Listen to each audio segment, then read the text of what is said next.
देश के नाम पे सब्सक्राइब नहीं किया तो क्या किया दोस्तों, सब्सक्राइब करके जाना और वीडियो देखना आखिर तक। जय Shri Ram. Open this up and open it up to some of the politically motivated figures.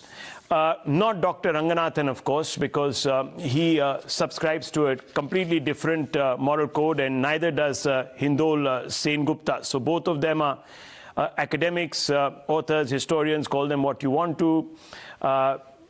Maybe just people with a abiding interest in history. So let me first begin with the two of them before I open this up to the likes of Sanjay Jha, Vivek Silas, who's a spokesperson of the Samajwadi Party, and Nalin Kohli, national spokesperson of the Bharatiya Janata Party. Now, Dr.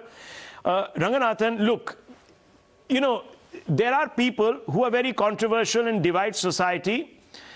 Mr. Savarkar is one of those, but certainly one can't just gloss over certain facts because they don't fit the convenient box that the left or any other regime wants to place Mr. Savarkar in. That would also be a travesty, would it not?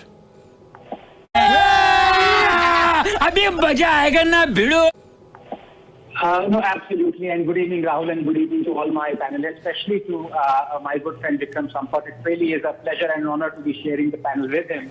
And talking about Savarkar in front of him is like carrying coal to Dhanbad.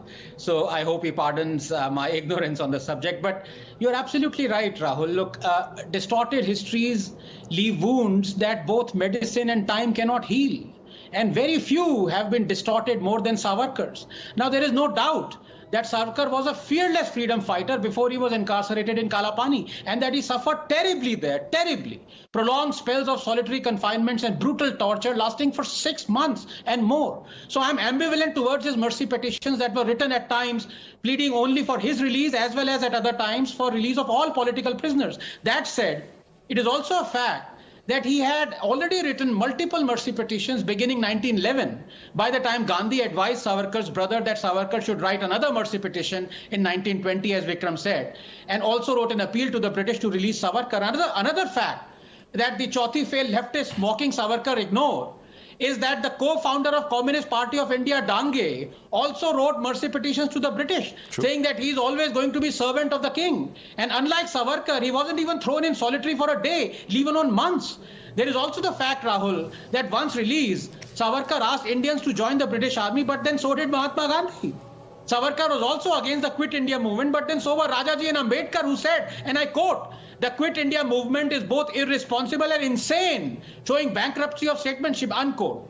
And for those who say you needed to be thrown in jail by the British if you were a true freedom fighter, I ask an uncomfortable question. Was Dr. Ambedkar ever thrown in a jail by the British? And if not, why not? There is also the fact, Rahul, that Savarkar was a bold social reformer and, unlike Gandhi, was vociferously against the caste system. Also, his views on Islam are astonishingly similar to the views of Ambedkar. And we don't call Ambedkar an Islamophobe, do we? But then there is another side to Savarkar. Let me quote Sardar Patel in 1948, quote, "It was the fanatical wing of the Hindu Mahasabha directly under Savarkar that hatched the conspiracy to kill Gandhi and saw it through," unquote. Savarkar was acquitted because the approver statement that Savarkar blessed Godse and Apte with Yashasvi Bhava could be corroborated. Court never called as witnesses Savarkar's bodyguard and secretary who would have contradicted Savarkar's testimony.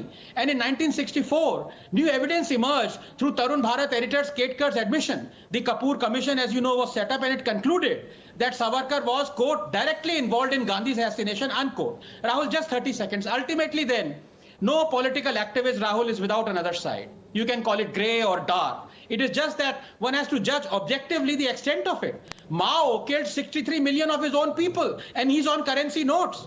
Mass murderers Stalin and Lenin are still worshipped. So is Churchill, who starved 4 million Indians to death. That's why I am against eulogizing political leaders, because to honor them is almost always a political or an ideological call.